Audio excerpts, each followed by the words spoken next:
Chers amis, bonjour, Shavua Tov et Gmar Hatima Tova. Nous sommes à quelques jours du jour redoutable et du plus beau jour de toute l'année pour le peuple d'Israël, c'est-à-dire le jour de Kippour. Nous allons aujourd'hui étudier un sujet important, qui doit jeûner. Donc nous abordons, Bezat Hashem, cette question. Et avant d'aborder cette question, nous allons voir que le jeûne fait partie des privations qui sont l'interdiction de manger et de boire, de se laver, de se frictionner avec une huile ou une crème, de porter des chaussures en cuir et d'avoir des relations conjugales. Le jeûne commence avant le coucher du soleil et se termine le lendemain à la sortie des étoiles. Toutes les personnes adultes en bonne santé doivent jeûner. Nous allons voir à présent à partir de quel âge on doit jeûner. Les enfants de moins de 9 ans, garçons ou filles, ne doivent pas jeûner. Pour eux, le jeûne de Kippour n'existe pas. Ils mangeront donc normalement. À partir de 9 ans, donc plus de 9 ans, on va leur demander de jeûner quelques heures, c'est-à-dire, si l'enfant a l'habitude de prendre son petit déjeuner le matin à 7 heures tous les jours, on va lui donner son petit déjeuner à 9h, 9h30. Pas plus. Après, il pourra manger normalement. Ceci est valable pour les enfants jusqu'à 1 an avant la bar mitzvah pour les garçons, c'est-à-dire 12 ans, et pour une fille jusqu'à 11 ans. Car à partir de cet âge, on va les initier, c'est-à-dire, c'est un ordre rabbinique de jeûner normalement à partir du coucher du soleil. Cependant, lorsqu'ils vont jeûner la première année, il faudra que les parents surveillent leur comportement. Si ils deviennent pâles au cours de la journée, ou bien qu'ils ne se sentent pas bien, il faudra tout de suite être à leur côté, leur donner à boire et éventuellement à manger, puisqu'ils n'ont pas encore atteint l'âge de la bar mitzvah, 13 ans, ou de la bat mitzvah. Donc je reprends.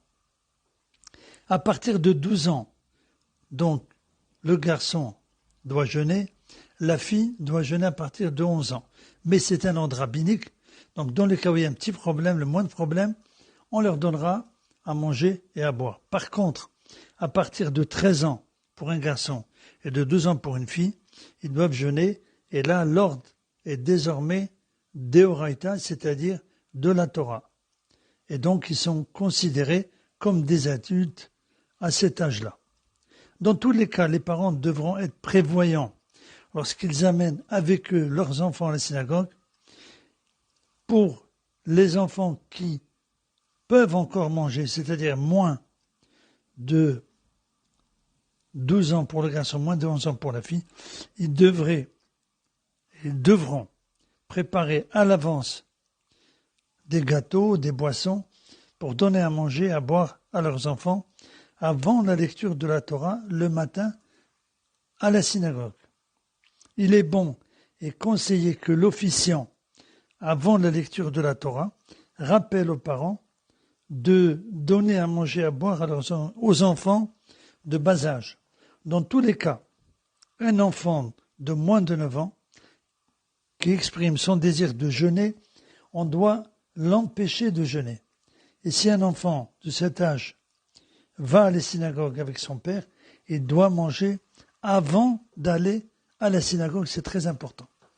D'autre part, les parents doivent veiller la veille de Kippour à faire manger et boire abondamment les enfants avant 12 ans pour un garçon et avant 11 ans pour une fille, afin que dans la nuit, il n'ait ni faim ni soif. Mais si l'enfant se lève dans la nuit et demande à boire ou à manger, on pourra lui donner à boire ou à manger.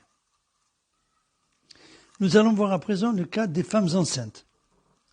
Si l'état général d'une femme enceinte ne présente aucun danger et que la grossesse ne présente aucune anomalie, elles doivent jeûner normalement.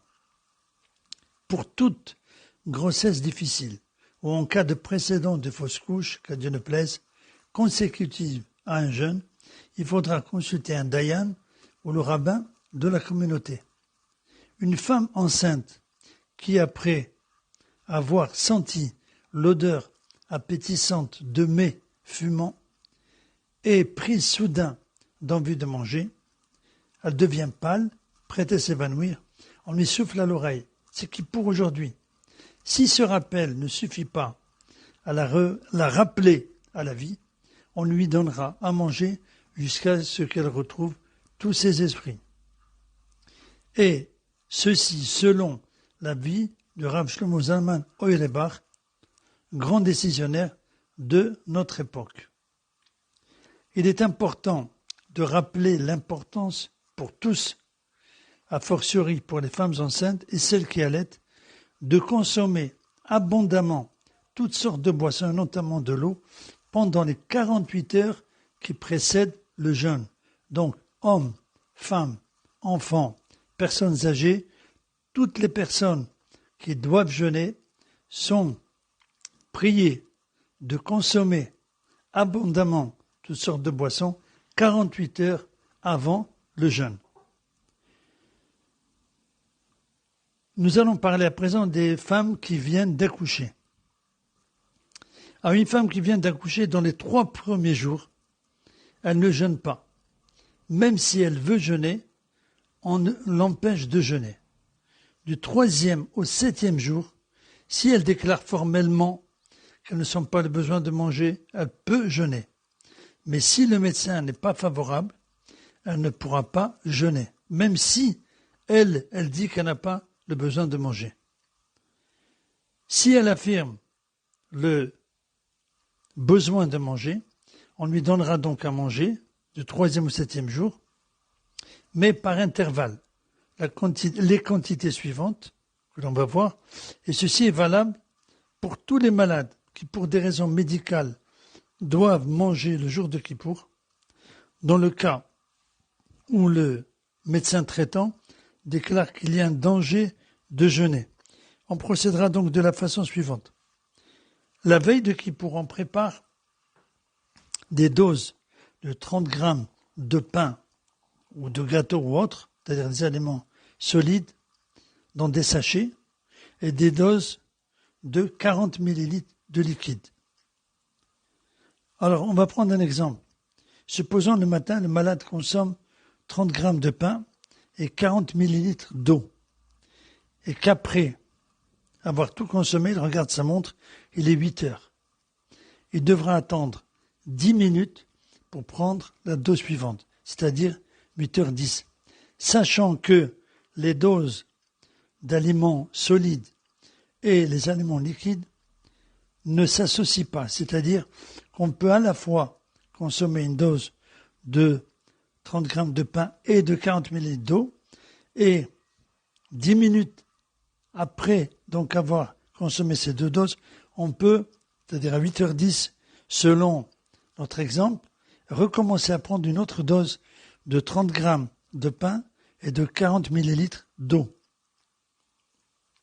Dans le cas où les médecins prescrivent à un malade une alimentation continue, on doit suivre l'avis des médecins.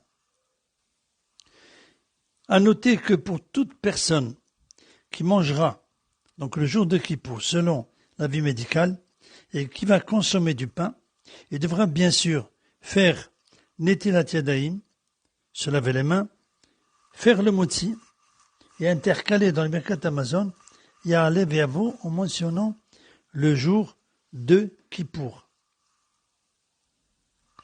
Voyons maintenant le cas des femmes qui allaitent.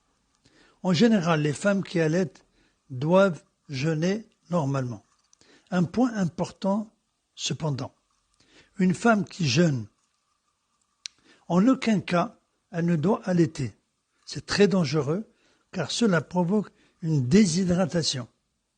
Donc même si elle ne donne pas d'autre lait que le sien à son bébé, elle ne pourra pas allaiter. Qu'est-ce qu'elle doit faire? La solution, préparer à l'avance une quantité de lait, donc de son propre lait, dans des biberons qu'elle mettra au frais et avec lesquelles elle pourra donc nourrir son bébé le jour du jeûne. Si le bébé est nourri à la fois avec du lait de sa mère et un autre lait de commerce, aucun problème, le jour du jeûne, on nourrira le bébé qu'avec du lait de commerce pour éviter, qu'à Dieu ne plaise, toute déshydratation de la maman qui pourra entraîner l'arrêt du jeûne. C'est ce qu'il faut faire attention. Il faut donc être très prévoyant et éviter toute situation difficile dans laquelle on devra arrêter de jeûner. Maintenant, concernant les personnes âgées, et donc qui suivent un traitement, tout dépend de la vie médicale. Si le médecin déclare que la personne peut jeûner, aucun problème.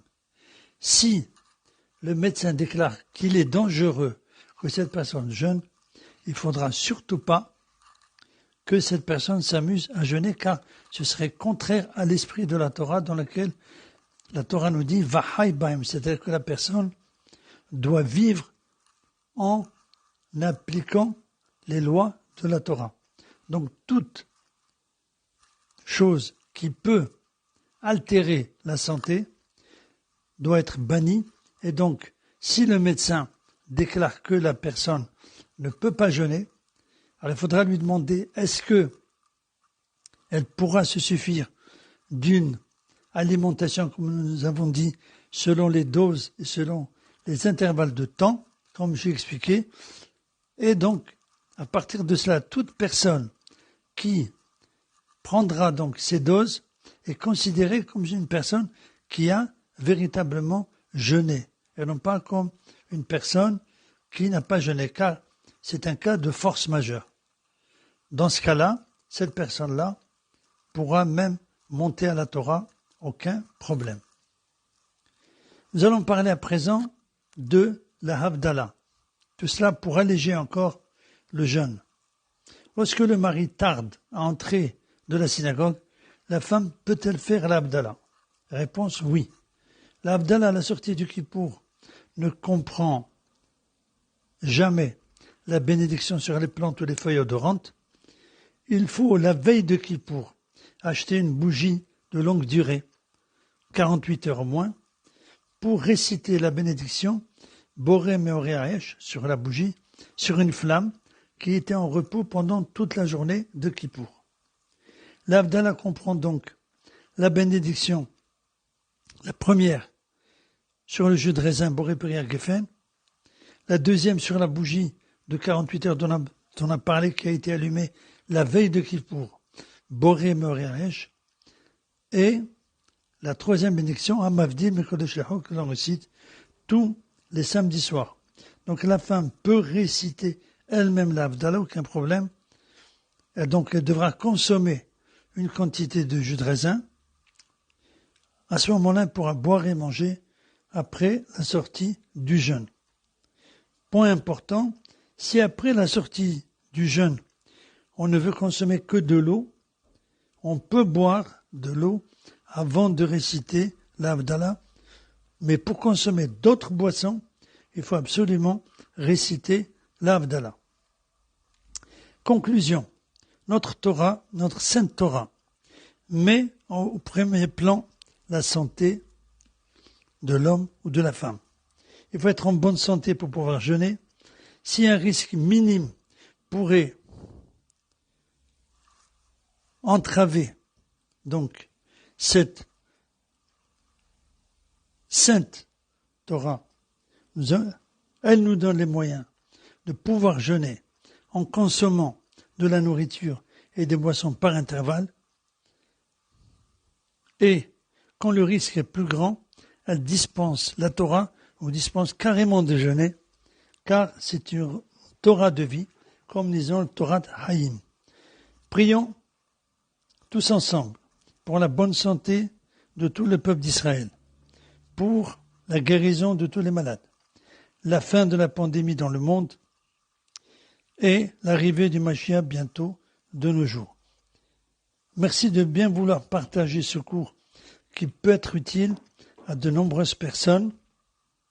qui sont dans les cas de femmes enceintes, ou bien personnes âgées, ou bien des femmes qui allaitent. Et donc, tout cela, toutes ces informations peuvent leur être utiles. Vous accomplirez en même temps la mitzvah, tu aimeras ton prochain comme toi-même. En attendant, avec l'aide d'Hachem, le prochain cours, je vous souhaite Gmach Hatima Tova, bonne continuation et à très bientôt, Bezat Hachem. Merci de votre écoute.